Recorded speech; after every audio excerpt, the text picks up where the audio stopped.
It was 1969. Ivy Olson, a recently divorced and struggling young mother, was moving into a modest one-bedroom apartment with her two sons. Money was tight, and Ivy had trouble making ends meet, even with her job in a doctor's office. Her situation became particularly troubling during the holidays. One of the hardest Thanksgivings I ever have had was Thanksgiving after I was divorced. Waking up for Thanksgiving, realizing that nobody had invited us to their home.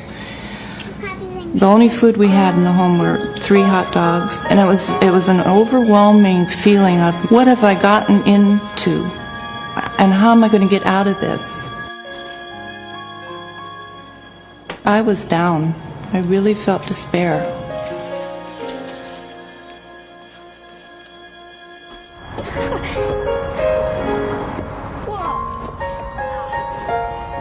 Ivy put on a brave face for her children and took them to a local park, hoping that the boys would have a fun day, even if they couldn't have a real Thanksgiving dinner. Coming back from our little picnic, though, I can remember the boys saying, "Mom, we're so hungry." And I knew there was absolutely no money, no food, nothing. I don't think I've ever felt so alone as I did coming back, wondering, how are we going to do this? How am I going to do this? But as she started up the stairs to her apartment, something incredible occurred. Honey! And this little old lady came out of the bottom apartment, and she says, "Oh, honey." I cooked Thanksgiving dinner for you and the boys. And I'm just looking at her. I'd never seen her before. It was just a complete stranger. Oh, no, we couldn't impose. But the woman was so insistent that they join her for dinner that Ivy couldn't refuse. Okay. The woman's invitation was a prayer answered. Entering the apartment, Ivy felt immediately at home. And it was all dimly lit, and the kitchen table was just loaded with food, and she was just so incredibly sweet. See, we're gonna have to carve the turkey. Her presence was like electricity. She had a sparkle in her eyes. There was life in her. You know how in the presence of some people you feel so absolutely comfortable? That was what she created that evening for us. Food, yes, lots of it. But for me, and the loneliness that I felt, what she gave to me was unconditional love, and it was just one of the most special evenings that I have ever spent in my whole life. As Ivy and her sons were leaving, the neighbor presented them each with a gift. Thank you so much. But they also left with something they desperately needed. Food, loads of leftovers. I mean, we had food for a week. If you can compare how I started in the morning with that total feeling of despair and loneliness and not good enough, to ending up feeling I'm okay, I'm worthwhile, I'm a good mom, it was a miracle.